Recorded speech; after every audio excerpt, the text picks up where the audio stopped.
बिस्मिल्लाहिर्रहमानिर्रहीम। अस्सलामुअलैकुम। दोस्तों से गुजारिश है कि मेरे चैनल को सब्सक्राइब करके आप भी हमारा हिस्सा बन जाए। चलते हैं आज की कहानी की तरफ।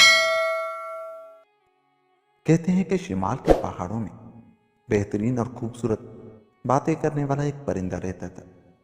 बहुत से मुल्कों के बादशाहों और वजीरों ने उस परिंदे को पकड़ने के लिए अपनी बेहतरीन कोशिशें कर ली थी। बाज़ औक़ात आदमी भेजे और बाज़ औक़ात खुद उस परिंदे को पकड़ने के लिए घोड़े की सवारी की, लेकिन कामयाबी हासिल न कर सके। जहाँ तक उस तिलस्मी परिंदे का ताल्लुक है, वो ज़्यादा उड़ता नहीं था, बल्कि 10,000 साल पुराने चीड़ के एक दरख्त के घने पत्तों में बैठा रहता था।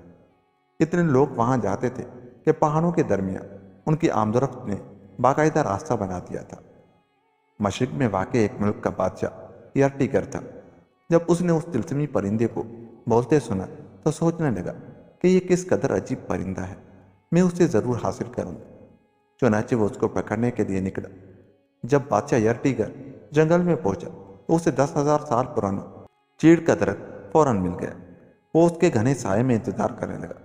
तिलस्मी परिंदे ने फरार होने की कोई कोशिश नहीं की, बल्कि उसने खुद को पकड़ने की इजाज़त दे दी।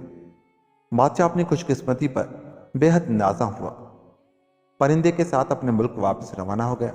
घर वापस जाते हुए परिंदे ने उससे कहा, आप मुझे बहुत आसानी से पकड़ने में कामयाब हो गए हैं बादशाह सलामत, लेकिन मुझे घर ले जा रहे हैं, तो इस कदर खामोशी से सफ़र न करवाएं, वरना मैं पलक झपकने में गायब हो जाऊंगा। इसलिए चलते हुए हमें गुफ्तगू जारी रखनी चाहिए। बादशाह ने कहा, ठीक है, तुम गुफ्तगू के लिए मौजू मुंतखब कर लो। परिंदे ने कहा, ठीक है, मैं बादशाह सलामत को एक कहानी सुनाता हूँ। एक दफ़ा का जिक्र है कि एक शिकारी का एक कुत्ता था।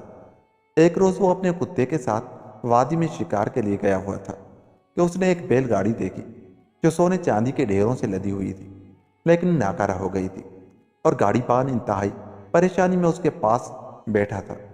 एक दूसरे से अलग सलग करने के बाद दोनों आदमी इकट्ठे बैठ गए। गाड़ीबान ने कहा कि मैं अगले गांव जाकर किसी छकड़े वाले को लाता हूँ। उस वक्त तक क्या तुम और तुम्हारा कुत्ता मेरी गाड़ी का ख्याल रखेगा? यकीनन, शिकारी ने जवाब दिया, और गाड़ीबान पहाड़ी से नीचे उतर गया। शिकारी इंतजार करता रहा, लेकिन शाम होने तक वो वापस न आया। शिकारी ने सोचा कि मेरी बूढ़ी वालदा तो बीमार है और शायद सारा दिन उसने खाना भी न खाया हो।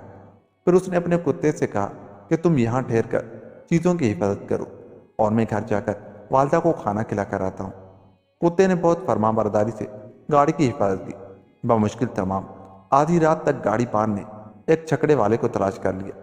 वापस आकर उसे मालूम हुआ कि शिकारी तो जा चुका है, लेकिन कुत्ता बेहद वफादारी के साथ बैलगाड़ी की हिफाजत कर रहा है। इनाम के तौर पर उसने कुछ चांदी कुत्ते के मुंह में थमा दी। शिकारी कुत्ते के वापस लौटने का इंतजार कर रहा था। जब कुत्ते ने अपने मालिक को देखा तो चांदी उसके सामने रख दी। ये देखकर शिकारी बहुत गुस्से में आ गया और कहने लगा, मैंने तो उसे गाड़ी की निगरानी के लिए वहां छोड़ा था और ये कुछ चांदी चोरी कर लाया है। ये कहकर उसने छड़ी उठाई और मार मार कर कुत्ते को खत्म कर दिया। आह! बादशाह ने आह भरी। किस कदर अफसोसनाक बात है कि एक अच्छे और वफादार कुत्ते को इस तरह मार दिया जाए। तुमने आह भरी है? परिंदे ने पूछा, और यह कहकर एकदम उड़ गया। बादशाह अपनी बेएहतियाती पर बहुत खफा हुआ कि आखिर मैंने इस तरह आह भरी ही क्यों। वो दोबारा 10,000 साल पुराने दरख्त के पास पहुंचा और फिर परिंदे को पकड़ लिया। जब वो दोबारा अपने रास्ते पर चल रहे थे तो परिंदे ने कहा, अब मैं तुम्हें एक और कहानी सुनाता हूँ।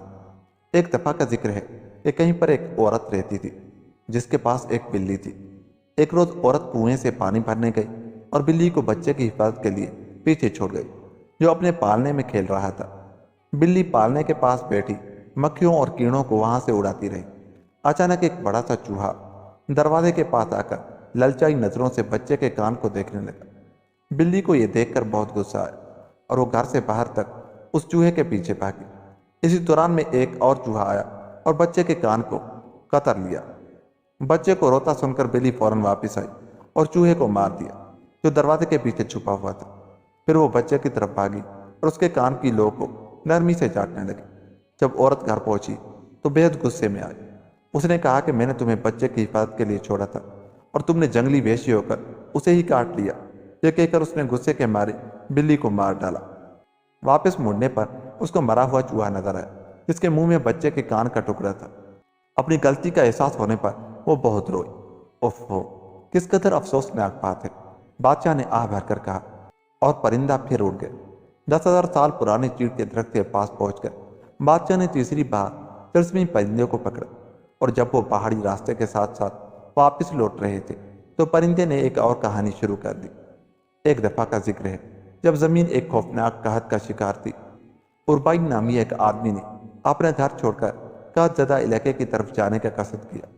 راستے میں بے انتہا دھوپ کی وجہ سے اس کا حلق خشک ہو گیا اور وہ چلنے کے بھی قابل نہیں رہا۔ ایک بڑی چٹان کے نیچے بیٹھ کر وہ اپنی موت کا انتظار کرنے لگا۔ اچانک اسے پانی کے قطرے گرنے کی آواز سنائی دی۔ دیکھا تو چٹان کے اوپر سے پانی کے یہ قطرے گر رہے تھے۔ اربائی بہت خوش ہوا اور اپنی لکڑی کے پیالے میں قطرے جمع کرنے لگا، لیکن جو ہی وہ پانی پینے لگا، ایک کوا غیر متوقع طور پر اڑتا ہوا آیا اور اس نے پیالہ گرا دیا۔ گربائی غصے میں بولا کہ خدا نے مجھے پانی کی نعمت سے نوازا اور اس احمق پرندے نے اسے ضائع کر دیا۔ یہ کہہ کر اس نے ایک پتھر سے پرندے کا سر کچل دیا۔ ایک دم اس نے غور کیا کہ پاس کے چٹانوں میں ایک ندی سی بہہ رہی ہے۔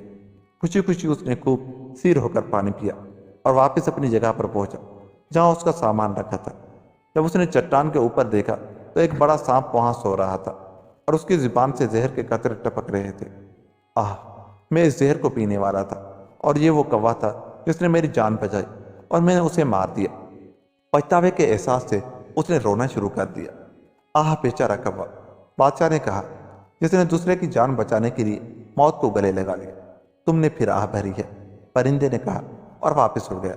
اچھا، بادشاہ نے سوچا، میرا خیال ہے کہ مجھے اپنا یہ ارادہ ترک ہی کر دینا چاہیے۔ ایسے پرندوں کو پکڑنے کا کوئی طریقہ نہیں ہے۔